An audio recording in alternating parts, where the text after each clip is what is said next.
नागरिकांच्या मनामनातील आवाज, नाशिक आवाज.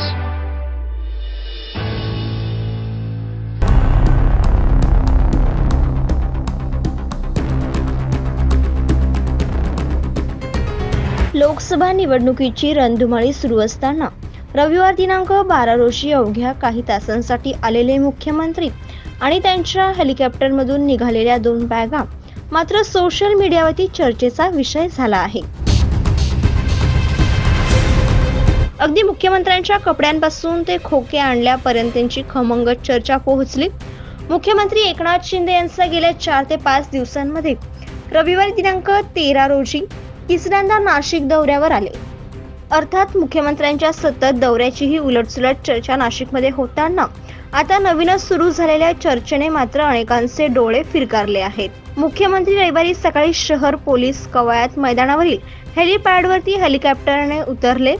ते उतरल्यानंतर त्यांच्या 2 अंगरक्षकांच्या हातामध्ये मोठ्या आकाराच्या ट्रॅव्हल बॅग होत्या. अंगरक्षक त्या बॅगा घेऊन निघाले.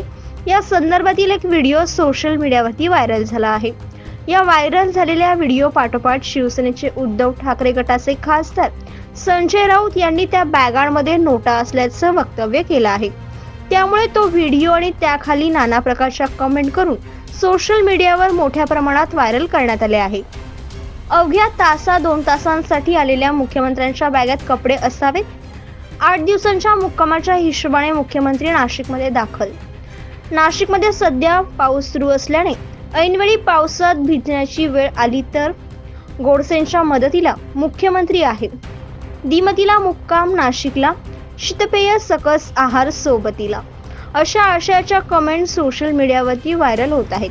अर्थात त्या बॅगेत काय आहे हे अद्याप तरी गुलदस्त्यातच आहे. तसेच खासदार राऊत यांच्या आरोपांना प्रत्युत्तरही आलेले नाही. त्यामुळे चर्चा मात्र सोशल मीडियावरती जोरदार सुरू आहे. वृत्तसंकलन विभाग, महाराष्ट्र आवाज, नाशिक.